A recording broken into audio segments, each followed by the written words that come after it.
அல்லாவை வந்து அல்லாவை காட்டி பயமுறுத்துறாங்க. அல்லாவை பயந்துக்கோ, அல்லாஹ் வந்து ரொம்ப கொடுங்கோலன்னு, அவன் வந்து உன்னை வந்து கடுமையாக வேதனை செய்வான் அப்படின்னு சொல்லி மக்கள் மத்தியில் ஒரு பயம் வந்து ஏற்படுத்தி வச்சுருக்கிறாங்க. இதுக்கு ஆப்போசிட்டாக ஒரு குரூப் என்ன பண்ணுது, அதாவது இந்த மாதிரி ஒரு தவறான பிரச்சாரம் நீங்கள் எது பண்ணிங்கனாலும் அதுக்கு ரியாக்ஷன் வந்து எதிர் விளைவு பார்த்தீங்கன்னா அதுக்கு நேர் எண்டுக்கு அவங்க போயிடுவாங்க. இன்னொரு குரூப் என்ன சொல்கிறாங்க அப்படின்னா, அல்லாஹ் வந்து பயப்படவே வேண்டியதில்லை, அல்லாஹ் வந்து விரும்பணும், அல்லாஹ் நேசிக்கணும் அப்படின்னு சொல்லி இன்னொரு குரூப் அதோடைய நேர் ஆப்போசிட்டுக்கு போயிடுறாங்க. ஆனால் உண்மை என்ன அப்படின்னு பார்த்தீங்கன்னா ரெண்டுமே தவறான ஒரு நிலைப்பாடு தான்.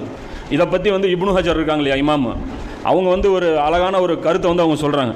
அல்லாஹ் எப்படி வணங்கணும் அப்படிங்கிறதுக்கு ஒரு அழகான ஒரு கருத்தை சொல்கிறாங்க. அதுக்கு பின்னாடி குர்ஆன் வசனங்களும் அவர் ஆதாரமாக காட்டுறாரு. என்ன சொல்கிறார் அப்படின்னா, யார் அல்லாஹ்வின் மீது நேசத்தை மட்டும் வைத்து வழிபடுகிறாரோ அவர் வழிகெட்டவர் ஆவார். யார் அல்லாஹ்வை விரும்பி அதுக்காக இபாதத் செய்கிறானோ அவன் யார், அவன் வழிகெட்டவன் அப்படிங்கிறாங்க. யார் அல்லாஹ்வை அஞ்சி இபாதத் செய்கிறாரோ அவரும் வழிகட்ட ஒரு காரிஜியாக்கள் அந்த குரூப்பை சேர்ந்தவர் அப்படின்னு சொல்லி அவங்க சொல்கிறாங்க. இன்னொன்று என்ன சொல்கிறாங்க, யார் அல்லாஹ்வின் மீது நம்பிக்கை மட்டுமே வச்சு இபாதத் செய்கிறாரோ அவர் முர்ஜியா கொள்கையை சார்ந்தவர். அதாவது வரலாற்றில் வழிகட்ட பிரிவினர்கள் இருக்கிறாங்க, பல பிரிவினர்கள். நம்ம கடைசியாக பார்த்தோம் வந்து அந்த ஜபரியாவும் கதிரியாவும் இவங்கள பார்த்தோம். நம்ம ஜபரியாவோட அக்கீதா வச்சுக்கிட்டு நம்ம என்ன நினச்சிக்கிட்டு இருந்தோம், நம்ம சரியான ஒரு அக்கீதாவை தான் வச்சுருக்கிறோம்னு நினச்சிட்டு இருந்தோம். ஆனால் இமாம்கள்னால அந்த அக்கீதாவுக்கு பேர் என்ன, அது மோசமான வழிகட்டவங்களுடைய அக்கீதான்னு சொன்னோம்.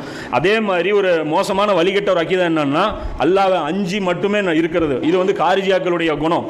அதே மாதிரி அல்லாஹ்வை வந்து யார் வந்து நம்பிக்கை வச்சு வழிபடுறான், வெறும் நம்பிக்கை மட்டுமே வைப்பாங்க, அல்லாஹ் பயப்பட மாட்டாங்க, இது யாருடைய கேரக்டர் அப்படின்னு பார்த்தீங்கன்னா முர்ஜியாக்களுடைய அந்த கொள்கையை சார்ந்தவங்க அப்படின்னு சொல்லிடுறான். அப்போ எப்படி தான் இருக்கணும், இப்படிலாம் இருக்கக்கூடாதுன்னு ஆயிடுச்சு. அப்போ எப்படி தான் இருக்கணும் அப்படின்னா, யார் அல்லாஹ்வின் மீது அன்பும் ஆதரவும் அச்சமும் கொண்டு வணங்கி வழிபடுகிறாரோ அவர்தான் முழுமையான தௌஹீதை பின்பற்றும் மூமின்கள் அப்படிங்கிறாங்க.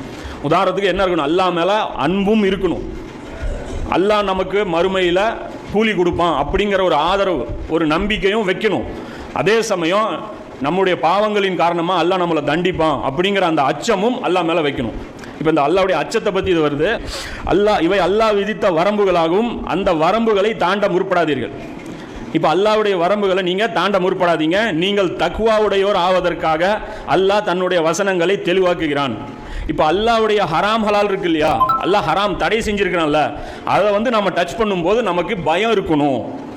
அல்லாஹ்வுடைய கோடு, அல்லாஹ்வுடைய லைன்ஸ் இருக்கு இல்லையா, அந்த லைனை நம்ம டச் பண்ணும்போது நமக்கு பயம் இருக்கணும். ஐயோ இவன் எல்லையை நம்ம லிமிட்டை கிராஸ் பண்ணுறோம், அப்போ இந்த இடத்துல அல்லாஹ் நமக்கு வேதனை கொடுப்பாங்கிற அந்த உணர்வு இருக்கணும்னு சொல்லி அல்லாஹ் எந்த இடத்துல சொல்கிறான், 2வது அத்தியாயத்தில் 187வது வசனத்தில் சொல்கிறான். அதே 2வது அத்தியாயத்தில் 206வது வசனத்தில் அல்லாஹ் சொல்கிறான், அல்லாஹ்வை அஞ்சிக்கொள் என்று அவனிடம் சொல்லப்பட்டால் ஆணவம் அவனை பாவத்தின் பக்கமே இழுத்து செல்கிறது, அவனுக்கு நரகமே